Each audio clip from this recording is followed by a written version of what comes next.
తెలంగాణ రాజకీయాల్లో సమాజంలో పెను సంచలనం సృష్టించిన బండి భగీరథ్ పోక్సో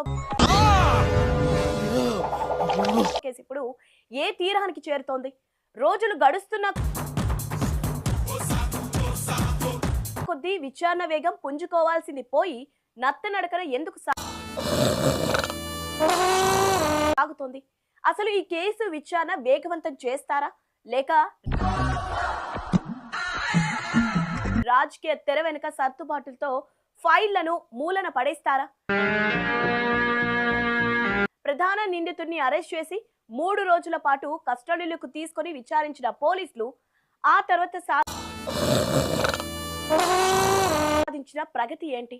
ఆ 3 రోజుల్లో ఎలాంటి ఆధారాలు దొరికాయి? అసలు దర్యాప్తు ఏ స్టేజ్ లో ఉందో ప్రభుత్వం కానీ పోలీస్ శాఖ కానీ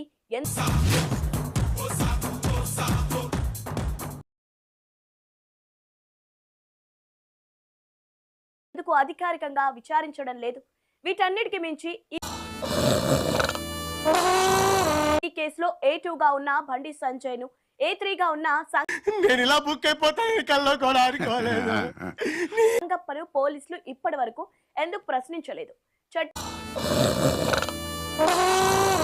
అందరికీ ఒకటే అన్నప్పుడు ఇక్కడ ఎందుకు లొసుగులు కనిపిస్తున్నాయి?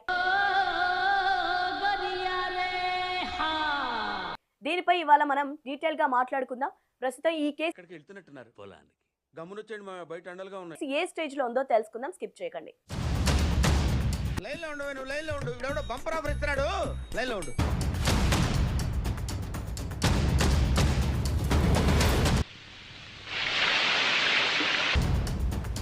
పోక్సో కేసులో ప్రాథమిక ఆధారాలు ఉన్నాయంటూ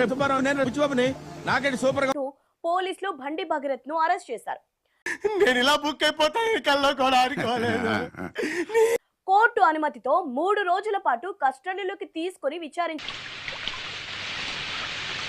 కూడా. సాధారణంగా ఇలాంటి హై ప్రొఫైల్ కేసుల్లో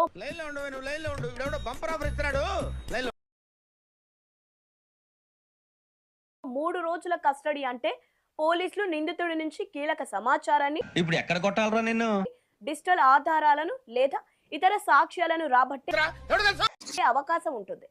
కానీ ఆ 3 రోజుల విచారణ ముగిసి రోజులు గడుస్తున్నా పోలీసులు ఒక ప్రెస్ నోట్ కూడా విడుదల చేయలేదు. నిందితుడి ఫోన్ డేటాను సేకరించారా? సంఘటనా స్థలంలో కీలక ఆధారాలు లభించాయా? బాధితురాలి స్టేట్మెంట్ కు నిందితుడి సమాధానాలకు ఏమైనా పొంతన కుదిరిందా? ఆగలేకపోతున్నాను సార్, ఆశతో ఈ ప్రశ్నలన్నిటికీ పోలీసుల దగ్గర ప్రస్తుతం మౌనమే సమాధానంగా కనిపిస్తోంది. ప్రభుత్వం కూడా ఈ విషయంలో ఎందుకు రివ్యూ చేయడం లేదనే అనుమానాలు కూడా వ్యక్తమవుతున్నాయి. ఈ కేసులో చట్టపరంగా తలెత్తుతున్న అతి పెద్ద ప్రశ్న A2 బండి సంజయ్, A3 సంగప్పల విచారణ ఎప్పుడు? ఒక పోక్సో కేసులో కేవలం నేరానికి పాల్పడిన వారే కాకుండా ఆ నేరాన్ని దాచాలని చూసిన, బాధితులను బెదిరించిన, నిందితులకు సహకరించిన వారిని కూడా సమాన నిందితులుగా పరిగణిస్తోంది చట్టం. ఈ కేసులో వారిద్దరిపై A2, A3 గా FIR లో సెక్షన్లు నమోదు చేసినప్పుడు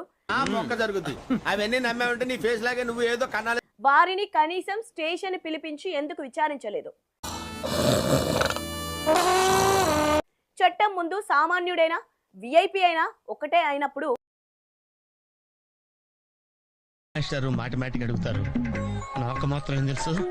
ఇక్కడ ఎందుకు ప్రత్యేక మినహాయింపులు ఇస్తున్నారు?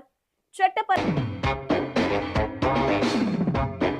ప్రక్రియను సక్రమంగా నిర్వహించకుండా, కేసులో కీలకమైన వ్యక్తులను ప్రశ్నించకుండా దర్యాప్తును ముందుకు ఎలా తీసుకెళ్తారు? మరోవైపు బాధితురాలిని బెదిరించారన్న ఆరోపణలు కూడా వీరిపై ఉన్నాయి. మరి ఈ ఆరోపణలపై పోలీసులు, ప్రభుత్వం ఎలాంటి చర్యలు తీసుకుంది?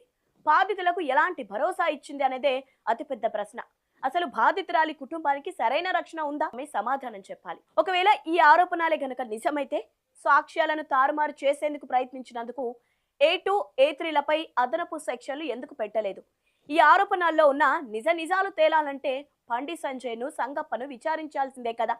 వారిని విచారించకుండా పోలీసులు కాలయాపన చేయడం వెనక ఉన్న మర్మమేంటో ప్రజలకు అర్థం కావడం లేదు.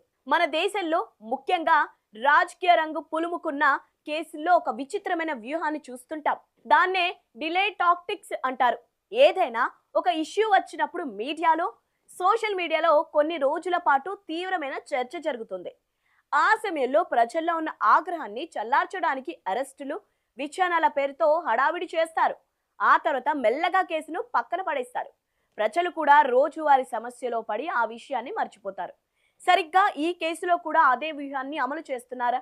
ప్రజలు మర్చిపోయే వరకు వెయిట్ చేసి ఆ తర్వాత మెల్లగా కేసును పక్కన పెట్టాలని చూస్తున్నారా అనే అనుమానాలు కూడా వ్యక్తమవుతున్నాయి.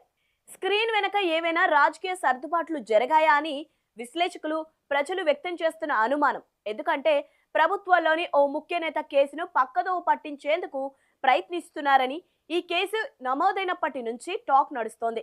నిందితుడు పారిపోయేందుకు సహకరించింది కూడా ఆ ముఖ్య నేతనే అని ఆరోపణలు కూడా వచ్చాయి.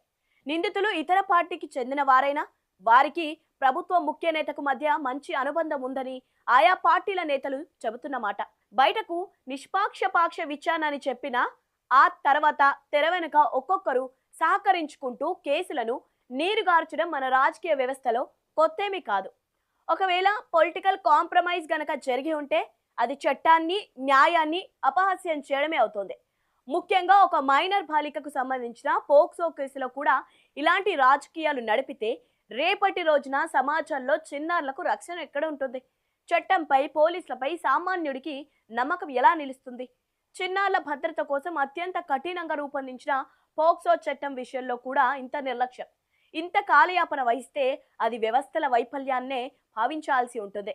ఇప్పటికైనా ప్రభుత్వం, పోలీస్ ఉన్నతాధికారులు స్పందించాలి. బండి భగీరథ్ కేసు దర్యాప్తు ఎక్కడి వరకు వచ్చింది? A2 బండి సంజయ్ విచారణ ఎప్పుడు ఉంటుంది? బాధితురాలికి ఎలాంటి రక్షణ కల్పిస్తున్నారు అన్న విషయాలపై ప్రభుత్వం సమాధానం చెప్పాలి. లేదంటే చట్టం కేవలం సామాన్యులకే చుట్టుకుంటుంది, పవర్ఫుల్ లీడర్లకు కాదనే చేదు నిజం మరోసారి రుజువు అవుతుంది. మరి ఈ సుదీర్ఘ కాలయాపనపై మీ అభిప్రాయం ఏంటో కింద కామెంట్ బాక్స్ లో తెలియజేయండి. మా వీడియో కనుక నచ్చినట్టు